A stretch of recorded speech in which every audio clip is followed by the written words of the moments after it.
Welcome to the Evolved Caveman podcast. I am Dr. John, the guide for your heroic journey towards greater health, success, and most importantly, happiness. And now, on with the show. Hey, all you avid listeners out there, this is Dr. John, and if you enjoy what you're hearing on these joint podcasts with me and my fiancée, Jory Rose, please know that we are offering a week-long retreat in Costa Rica in April of 2023 at one of the top resorts in the country where the body workers are next level, and you will learn from myself and Jory how to be in better relationship to yourself, to your loved one, and to everyone else. This is going to be a once-in-a-lifetime experience.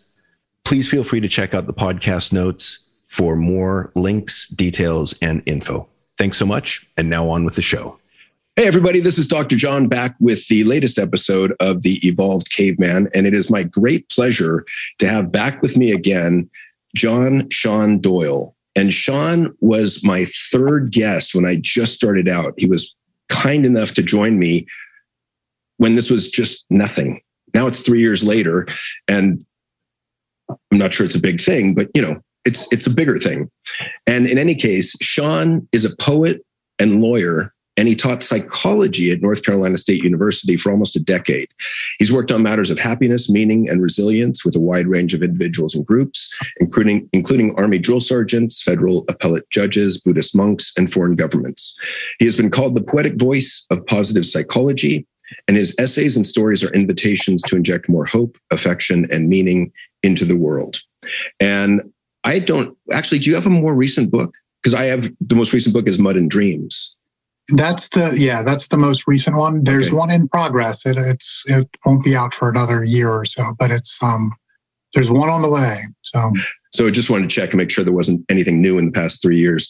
But Sean is this great combination of,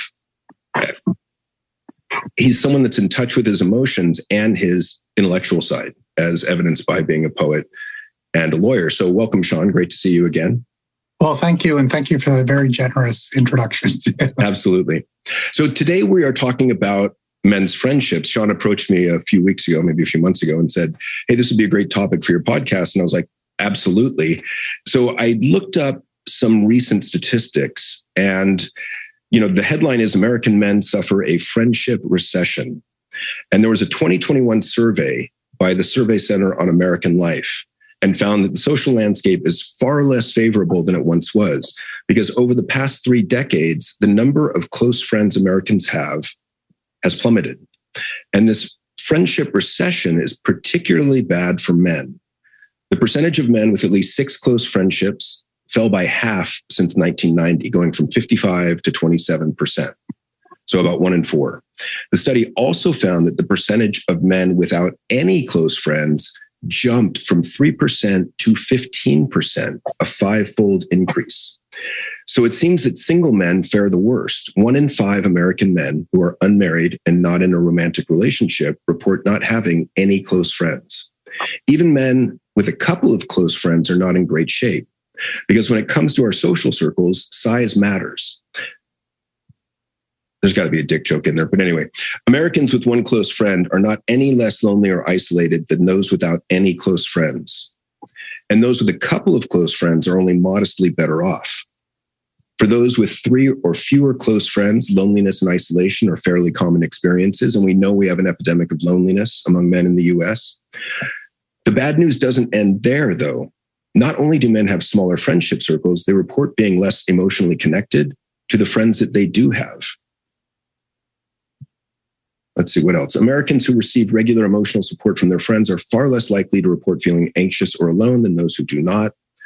So then we get into some of the whys, which Sean and I will touch on. But one common explanation for why men are less able to develop and maintain close friendships is my favorite, the man box. The traditional norms of masculinity make the task of building and sustaining friendships more difficult. Compared to women, men feel less comfortable sharing their feelings, being vulnerable, or seeking emotional support from their friends. But the story is a little bit more complicated than this, because younger men, who are far more likely to reject traditional norms of masculinity, struggle the most with developing enduring social bonds. Another explanation may be that women are more likely to put in the work. I think women are socialized to do better in relationship. They're encouraged from a young age. We are not. Men also tend to reach out to friends at infrequent intervals. And some of the other causes I was brainstorming are friends moving away, divorce, struggles with asking for help, lower marriage rates, and increases in remote and hybrid work. And one more, losing oneself in a romantic relationship. So that's kind of the background. Now let's get into the particulars and maybe a little bit of our lives about how our friendships have ebbed and flowed over the years. So let me allow you to jump in. Yeah, no, thank you. And thank you for the background too. That's some tremendous information. It's been a while since I went back and read any of the studies or anything else. The way this topic came front of mind for me is there's a men's group that I'm a part of. I live in North Carolina.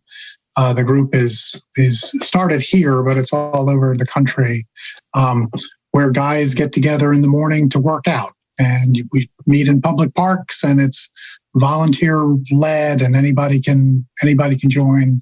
It's free. The first day you show up, they give you a goofy nickname, so it's kind of like a fraternity in that sense. But then it's people show up for the workout, but then you're making connections with other people that you might go out grab beers with or go do things with, and sometimes people do Bible studies or whatever. Other interests they have. And it was started by a couple of guys that were noticing that their friends were basically the dads of their kids' friends. And then the kids would go to different schools or whatever else, and you lose your friend. You don't have those contacts anymore.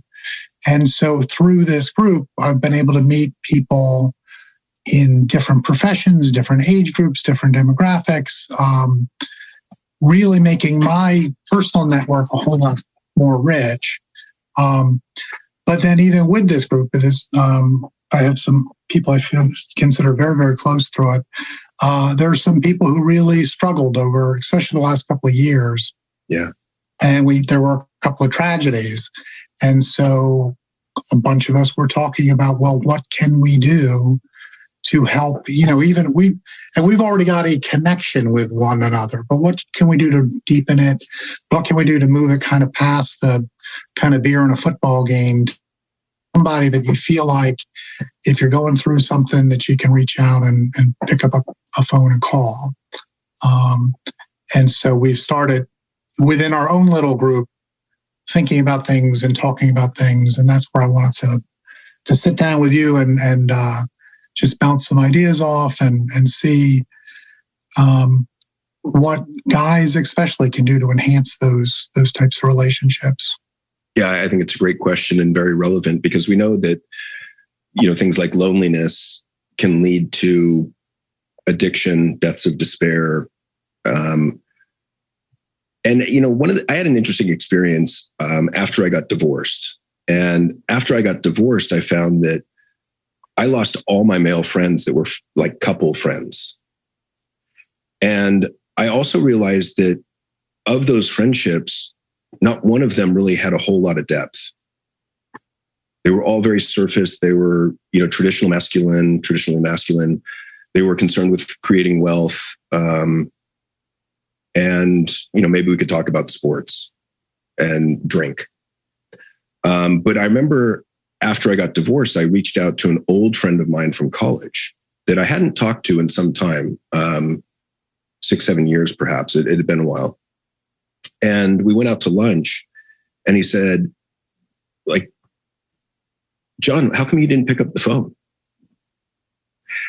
And I was a little bit taken aback and a little bit annoyed by the comment, because my response was, well, you realize the phone works both ways, right?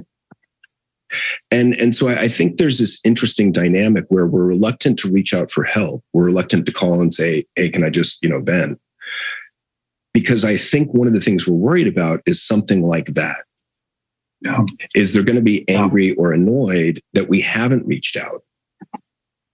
And to me, that is complete and utter bullshit, because the phone does ring both ways. Either one of you can pick it up and call. So for someone to say, why didn't you call? I don't have a whole lot of patience for that. Yeah. Well, especially, I mean, one of the horrible things about depression is that it kills every motivation. It kills everything that you need to do to get better. You don't feel like exercising. You don't feel like going out and connecting with people. You don't feel worthy of reaching out and asking for help. Right. And so if you're struggling through anything, it's a hard effort to reach out to to identify who you can reach out to. Maybe we've been burned before when we've reached out to folks. One thing that I've started as I've been thinking about this stuff, a couple of years ago, a friend had sent me an obituary of somebody that he knew who in the obituary, usually if there's some sort of tragedy in the death, they don't mention in the obituary. It's just, very generic. This one talked about his alcoholism and how it really tore up his life. And it was a very powerful thing that his family did by doing that, and a very noble and helpful thing. But so this one guy reached out, he sent me that obituary, and I do talks with people on alcohol abuse and things like that all the time. I mean, so I just assumed that was why he was sending it to me. A couple years later, he ended up checking into rehab himself. And what I've actually reached out to him, I haven't connected directly with him yet. I'm wondering if that was him reaching out to me, that in a very soft, safe, subtle way, that it's, sending this over, and that I just missed it. I mean, so here's, I think I'm fairly attentive to this stuff, and yet we still can miss those types of outreaches when they happen. Yeah, absolutely. Which I think is a lesson both for us as receivers, but then us as reaching out too. Yeah. That if I do that, if I make a small bid for connection and somebody misses it, it's really easy not to reach out again, or to make that your only person you reach out to. So we got to do it a bunch of times, different people. Well, and one of the things that I think enters into this is, I think that fish out of water feeling, right? That when I was a kid, 6th grade, I used to think I was the only boy who felt things deeply. And I felt like a fish out of water my whole life, might be overstating it, for many years. And then I started working with men. And in working with men, I would reveal that to them, and they would say, yeah, me too. And it always surprised me, because I think I would have guessed 95% of the hundreds of men I've worked with over 20 years are deeply emotionally sensitive also. Yeah. Except we're all just trying to hide it. And so, one of the things I try and do is be transparent in public about how I feel, and sometimes the struggles that I go through. I remember I had a radio show back in 2005, and I had the thought of, I've got to go out there and share with people that part of my makeup is depression and part of it is some social anxiety. And I was terrified to do that. And after I did it, nothing happened. A few people were supportive, but I was worried about, getting called names or being put down. And so I've tried to be more authentic and vulnerable in some public spaces. Like I just dealt with a depressive episode for it was kind of off and on for like 4 months. And what I found out is it was actually due to, if I look at my depression as a messenger or an informant, it was telling me, hey, there's something wrong with your romantic relationship. You need to figure this out. And I did. It took me a few months, but I finally did. And then it went away. But when I'm in the middle of that, it's really hard to reach out to anybody. Yeah. Oh, absolutely. And the thing with that too is, we are all have our sensitivities and our the things we're concerned about and the images that we want to uphold and whatever.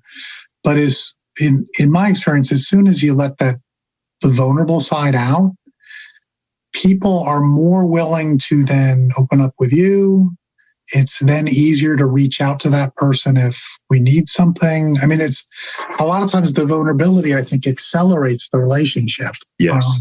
Well, and I've told that to a lot of people, that I think we are more bonded when we share our shit, so to speak, than when we share our achievements.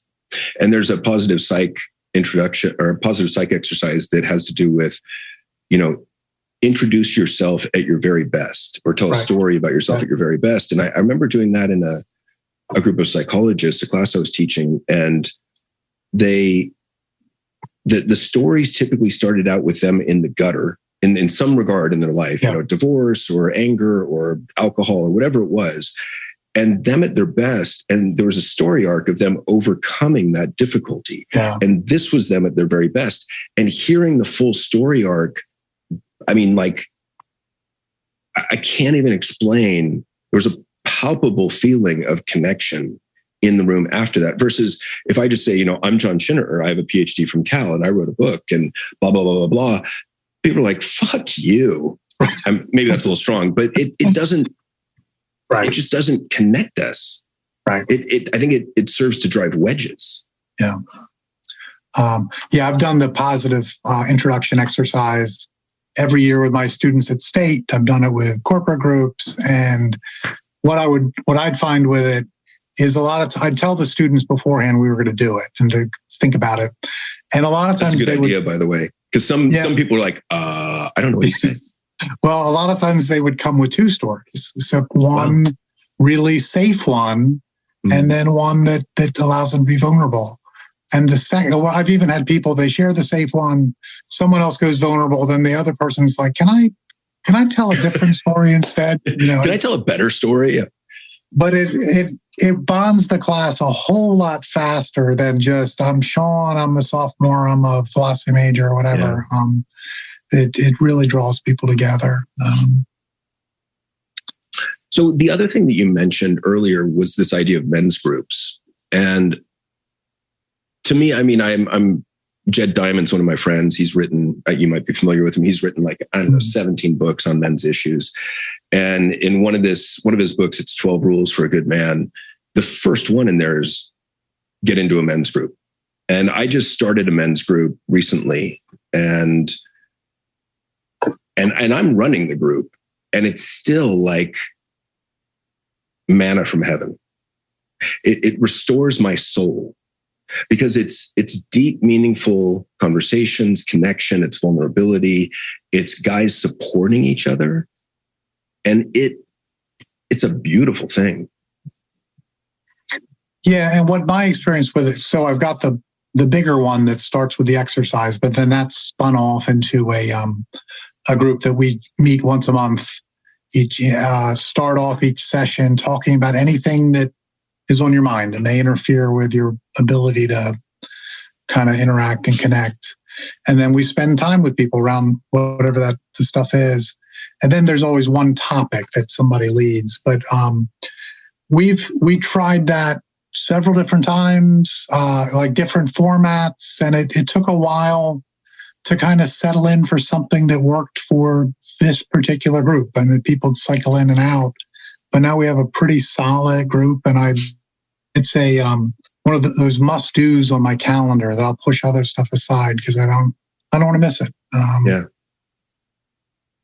And the other thing that I've done recently, because I've realized that this issue of men's friendship is so large and so damaging, I guess the shortage of men's friendships, is I started thinking about my male clients, my adult male clients right now. And I probably have, 20 to 25.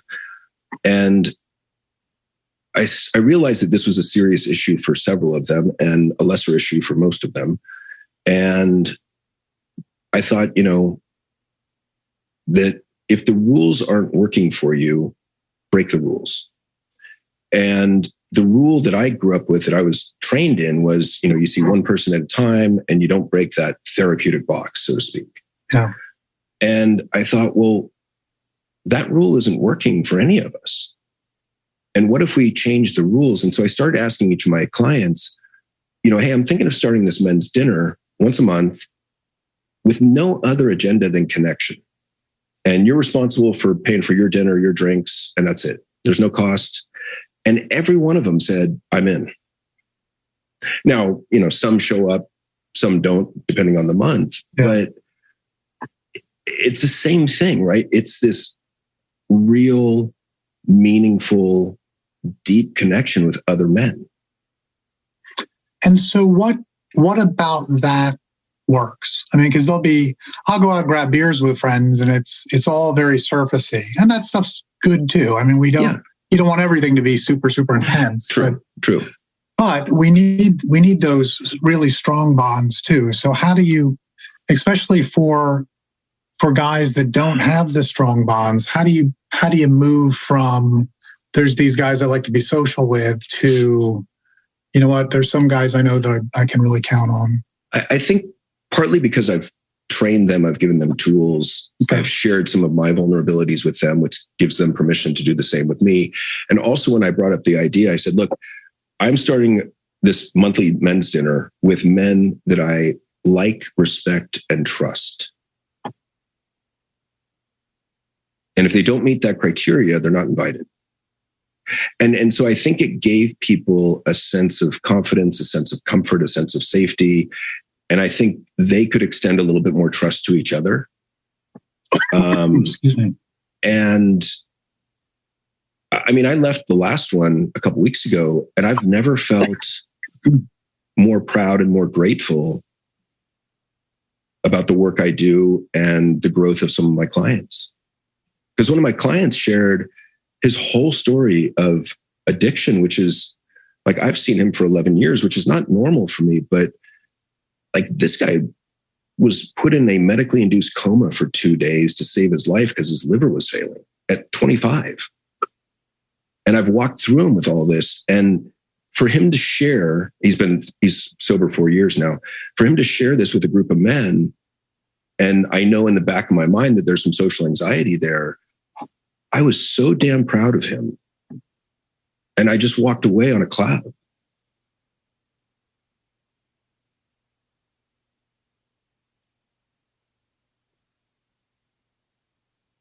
So those are some of the things that I think might enter into that. Yeah, it's part of the framing. And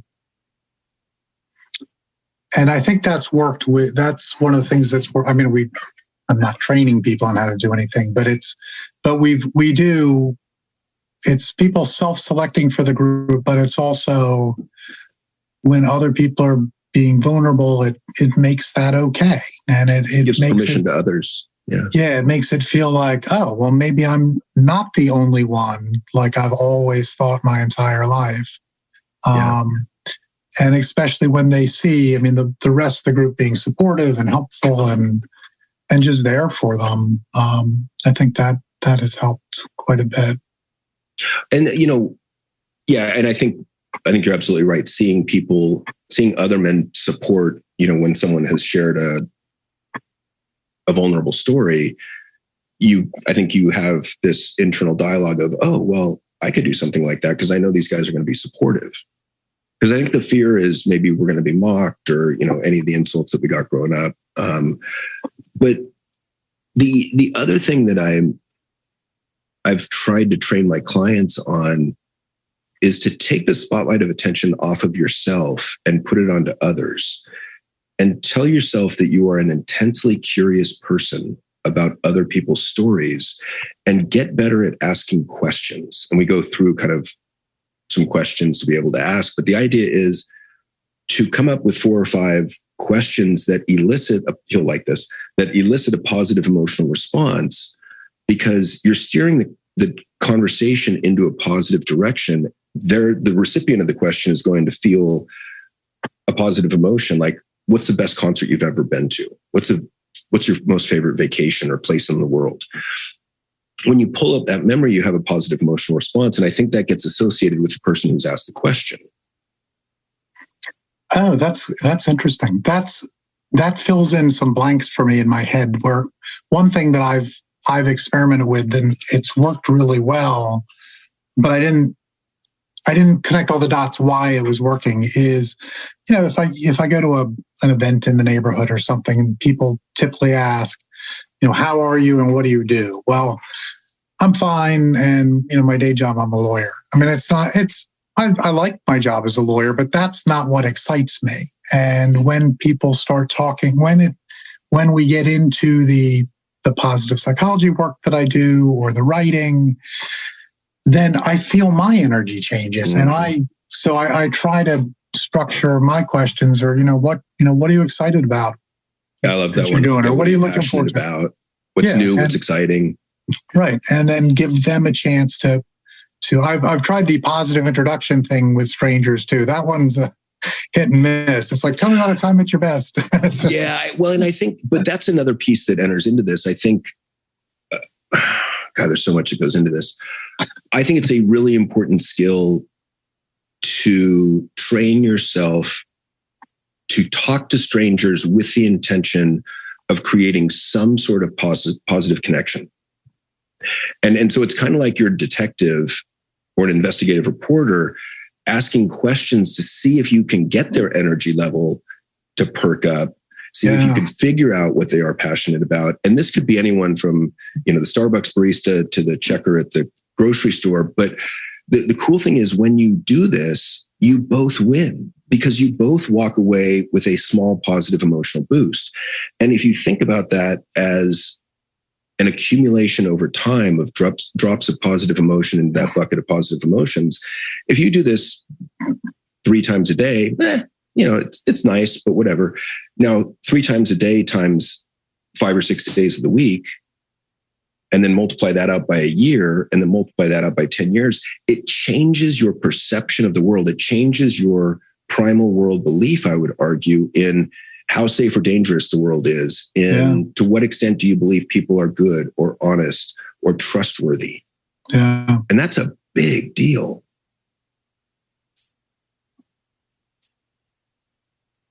Yeah, no, that's great. Are you familiar with Jerk Clifton? Yeah, I've done an interview with him.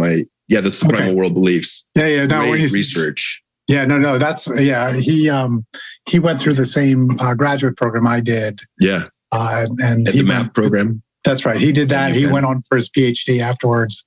And his work's tremendous and exciting. I think it's going to change the world, honestly. I think it's because those primal world beliefs, from what he's found, seem to underlie our thoughts, our feelings, and our actions, which makes a lot of sense. If you, think of, to what extent on a 1 to 100 scale, do you see the world as safe versus dangerous?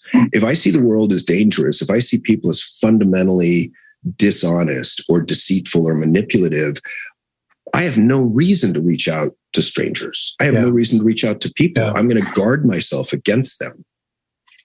Well, and one thing that you said in there that's really powerful about the primal world beliefs too, is that we can change them. Yes. That if we're, if we're seeing the sparkle in people's eyes when we talk to them, and it's increasing the sparkle in our eyes too, because we're touching on stuff that they care about and that matters, that ultimately that's going to change the way that we approach the world. And it's because I think a lot of times people just feel like, well, I see the world this way because that's the way it is, and it's well, and every pessimist will tell you they're a realist. Right. And I think the other thing that's cool about those primal world beliefs is I really think they're kind of similar to mindsets in that for many people, I think you can change them like that. Once you become aware of them, by the way, his primal world beliefs are just about the world at large. I think there's an extension of that in terms of what do we believe about the world at large? What do we believe about people at large or in general? And what do we believe about self in general? And so if I become aware of a primal belief that I have, that people are going to hurt me and people can't be trusted, I can make a conscious decision to say, okay, right now I'm at I think 10% of people out there are trustworthy. And let me try it out just as an experiment. Let me move that up to 60% and just see how that works for me. And then it can give you permission to reach out to people in line or at this, supermarket or wherever, talk about, oh my gosh, your baby's so cute, because everyone likes to talk about the babies. But it's trying to find that connection with people. And I think you'll find once you do that people are generally good. People are generally honest. People are generally trying to do the right thing. Yeah. And thinking more about how we build the relationship. So we've got the being vulnerable and kind of the deeper conversations, but this is touching on too, just our everyday interactions. And that, I think a lot about John Gottman's work with marriages and the bids for connection. Yeah. That, all day long, they offer you a glass of water and they hold the door for you and and it's real easy to just kind of ignore them, blow them off, turn away from it. And what that is, it's, I don't necessarily care whether you're thirsty, but it's a small bid for connection. Yeah. And the more that we're turning toward those bids, it's like little deposits in the bank, so that over time, all of a sudden, when you do have something that you're struggling with or something that you want to bounce off somebody, you feel like, John's always been really positive and helpful with me. Let me give him a call. Yeah. And by the way, you can always call. Oh, well, thank you. I appreciate that. And you're welcome to call me too. I mean, absolutely. Thank you. And, John Gottman's work is second to none. And I love those. Just the concept of bids for attention is a big one, because, one of the things I talk about is relationships getting, most relationships don't end because of a big transgression like an affair. And I'm talking about romantic relationships, but you can broaden this to friendships. Most friendships or relationships end death by 1,000 paper cuts. And those paper cuts are little tiny things, little resentments, little annoyances, being ignored, your bids for attention being rejected. Mm-hmm. And I think the bids for attention idea is massive to me, because it points out just how little these paper cuts can be. Yeah. And so you make a bid for attention like, hey, honey, did I tell you about, the neighbors? Or, you call up your friend and, hey, did I tell you about, my friend Bob? And for those that don't know, there's 3 ways to respond to bids for attention. There's positive, negative, and neutral. A positive is turning towards them. Like if I'm on my phone, I put my phone down, I give them my eye contact, I give them my ears. I'm giving them my attention, letting them know that they are important to me. And I'm like, no, you didn't. Tell me what's going on.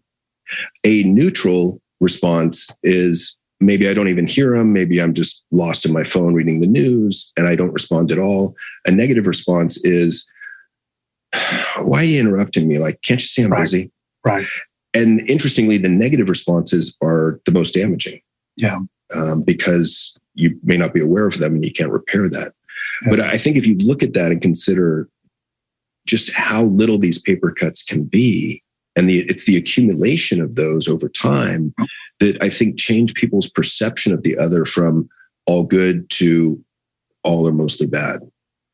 Yeah. And one of the things that I thought was really helpful with that was when turning toward a bid, sometimes it feels like, geez, does that mean I have to say yes every time somebody asks me out to lunch? It doesn't. It's like, oh, I'm sorry, I can't right now, but like next week's looking better or whatever, whatever. Just it's a positive turn towards them. It doesn't have the content of it. That doesn't have to. Yeah, I would really love to. I can't now.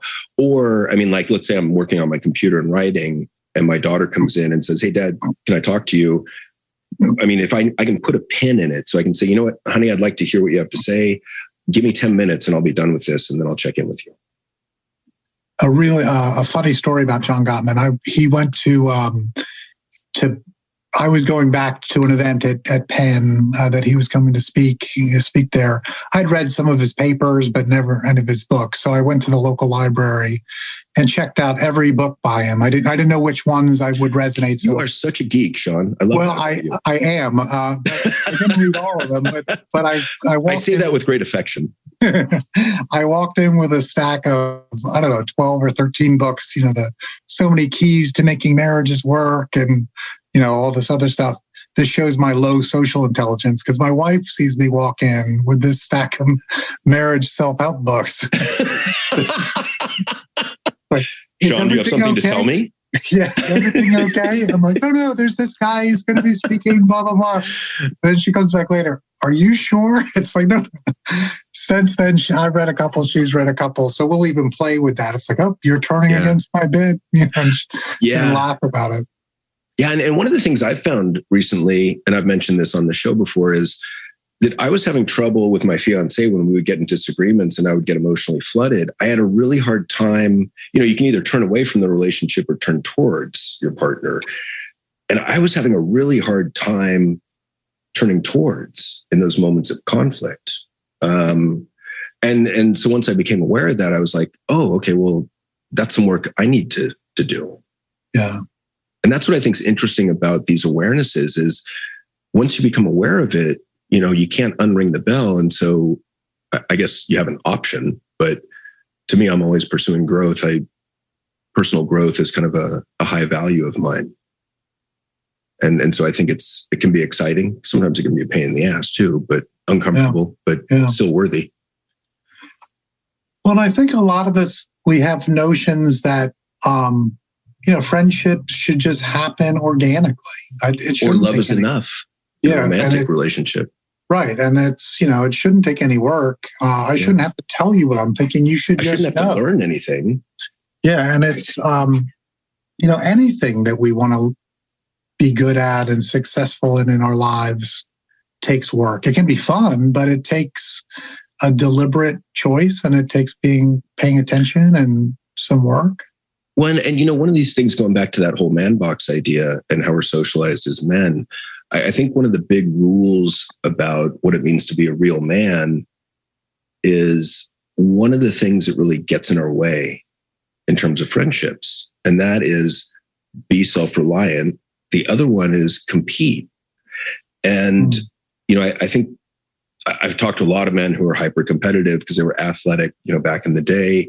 They never really learned to shift gears out of it. They don't realize that hyper competitiveness is not great when you're in an argument with your wife, for example, or your partner.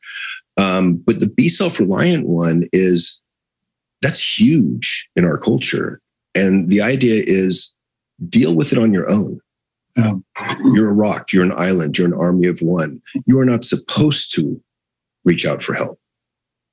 And I think that's deeply ingrained in us. And I think that's one of the things we have to get past in order to further develop some of these friendships. Yeah. And I know that's something I'm very conscious of, that I'm is one of my sticking points that I'll my two jobs. Well, you're a psychologist, and my day job, I'm a lawyer, and got a background in psychology. Both those jobs are about fixing other people's problems. And if I don't have my stuff together, what's that say about my credibility and blah, blah, blah. You get this whole dialogue going on, which of course I'm also human and all of us are human. And that's, the reason that I can do well with some of the things helping people through stuff is because I've had to struggle with some of that stuff too. And so it's all right to let those things out. And so I think, just setting an intention, maybe now it's the new year. So setting an intention of I'm going to meet more strangers or talk to more strangers out there, and I'm going to work at strengthening my friendships. I think that's a really good way to go. And I think also practicing reaching out, because I know that's been something I've struggled with myself.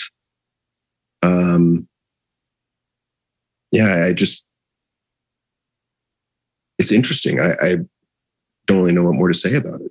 Yeah. And I think with the practicing reaching out, because I was always very shy growing up, and I'm still more introverted, but I've gotten real comfortable in front of groups and, talking to strangers and all that. And part of it for me, it's the curiosity that you mentioned, but then also a sense of play.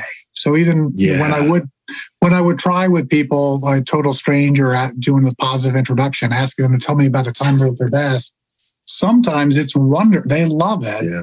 And other times it's an uncomfortable laughter and they kind of dodge the question. but it's still like, all right, let's just play with it and see where it goes. Not every one of these salvos is going to work. And that's one of the things I pulled out of positive psychology many years ago was the idea of playfulness, the idea of being quick and easy to smile and laugh. Yeah.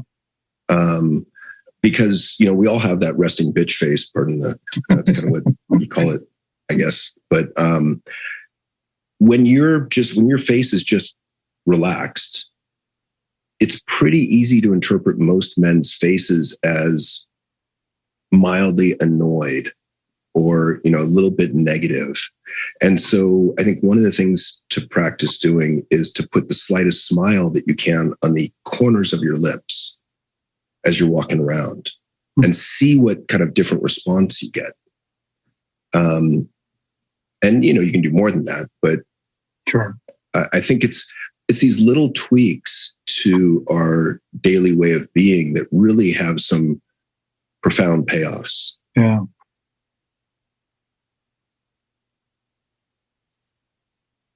Yeah. I'm sure you see it more directly than I do, but my sense is a lot of people are really struggling with this stuff. Well, especially since COVID just crushed us. Yeah, I think with that, because my understanding is the numbers of loneliness and depression were rising anyway before COVID. And then when the rules changed, that now you're no longer going in the office and seeing people every day and just sitting at home on Zoom. Now the only interactions you had are gone. And so I think that really was really, really crushing for so many people. Sorry, go ahead. Yeah. Oh, I was just going to add real quick. The technology is great. You and I, we're on other ends of the country right now. We're able to have this connection because of the technology. But it's, if I needed physical help with something in the middle of the night, you're not the one I'm going to call. Or if I need a hug, physical touch is important. That's right. And I one of the things I've realized is that it's again another positive emotional boost when I get a hug from a male friend.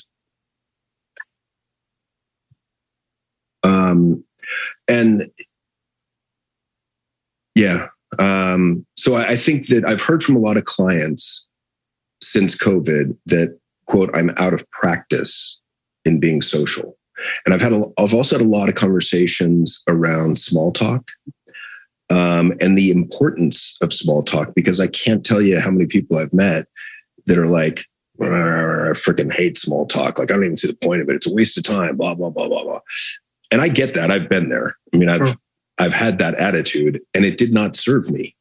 And I think I had to realize that small talk is important. And the purposes that it serves is it's a safe way for people to connect initially. And some people can only do small talk. Like really extroverted people.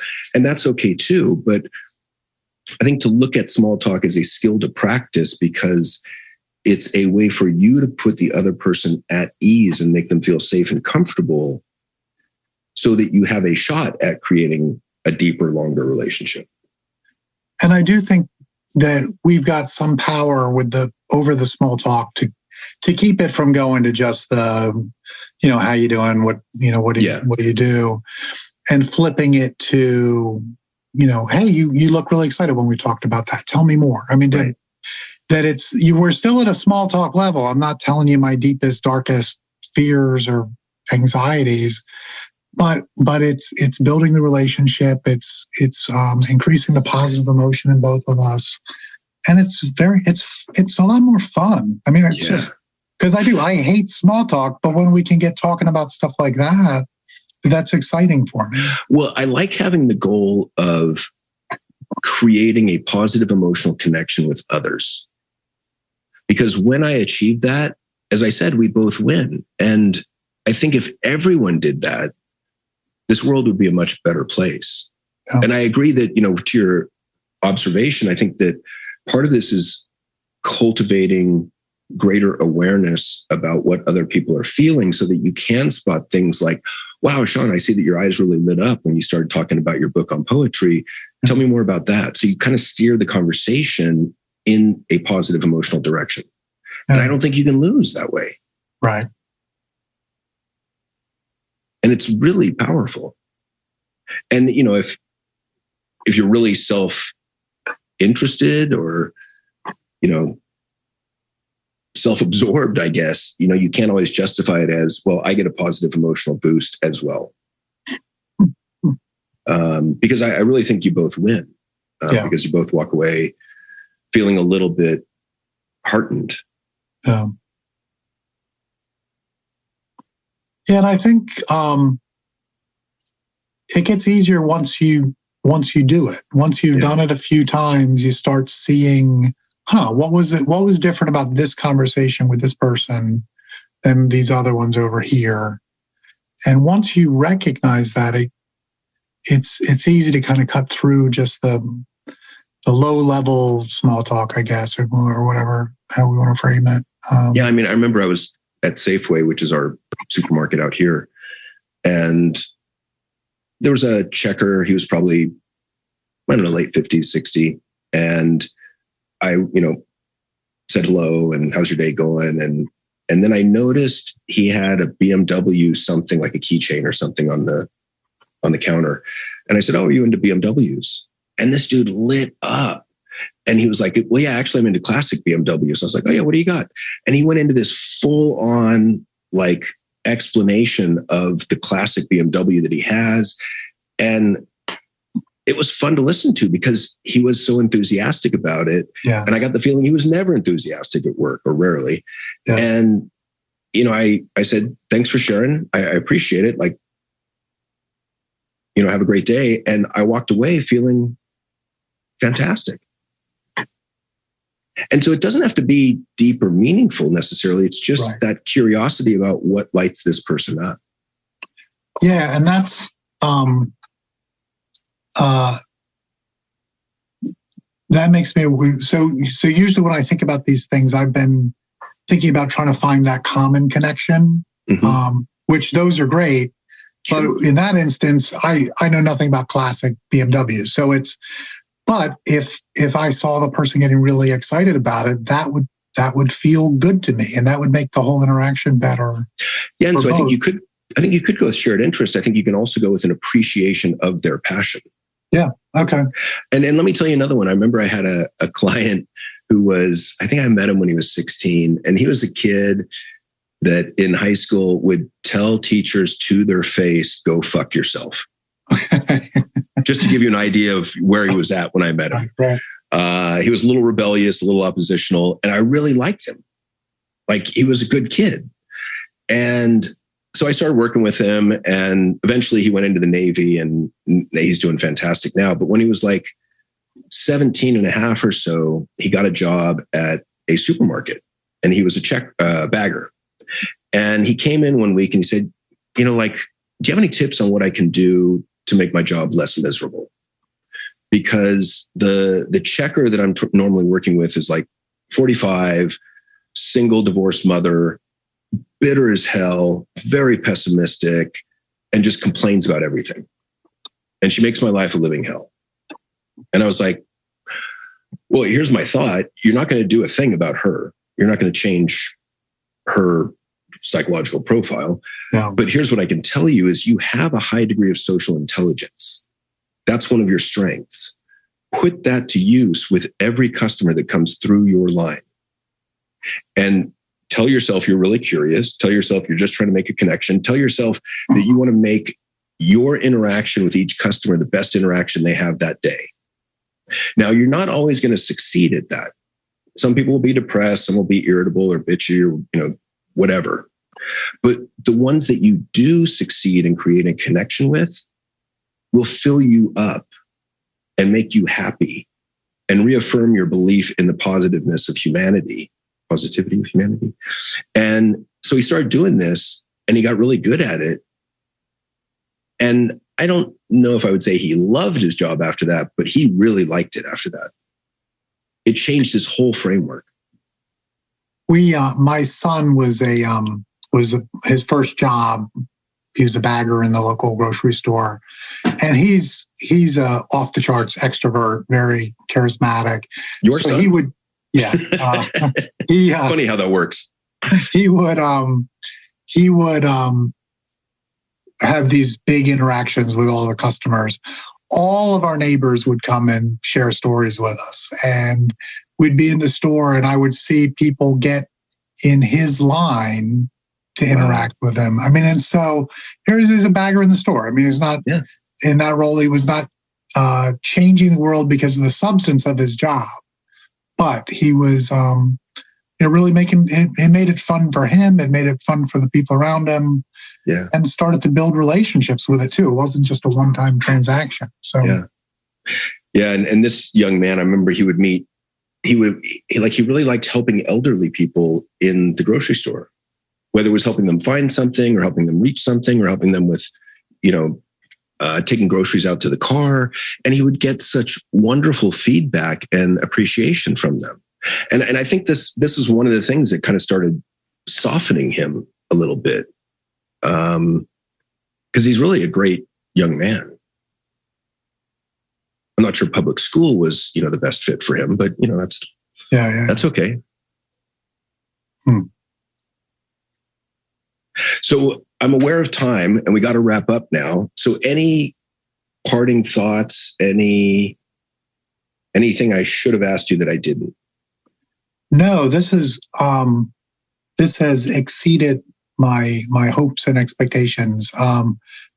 The listeners won't know this piece of it. That when I reached out, I just wanted to brainstorm with you, and then last night you sent me a note saying, "All right, we're ready to record tomorrow." It's like, whoa, wait a minute, I don't have some grand unified theory pulled together, but this, I just had a bunch of disjointed thoughts.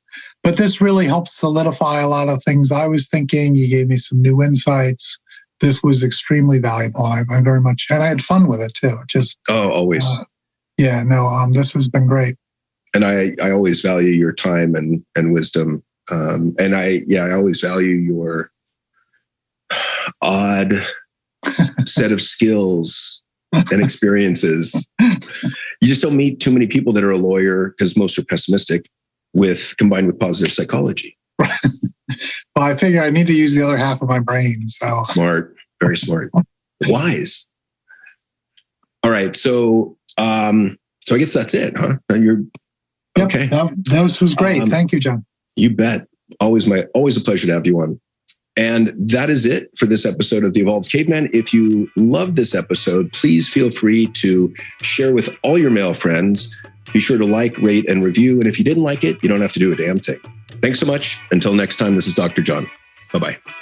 Thank you for listening to the Evolved Caveman podcast. If you like what you've heard, support us by subscribing, leaving reviews, and sharing the podcast with friends and colleagues. For the latest, most powerful tools to connect with like-minded men, join the Facebook group at The Evolved Caveman. Follow Dr. John on Instagram at The Evolved Caveman, all one word, or join the email list by visiting guidetoself.com.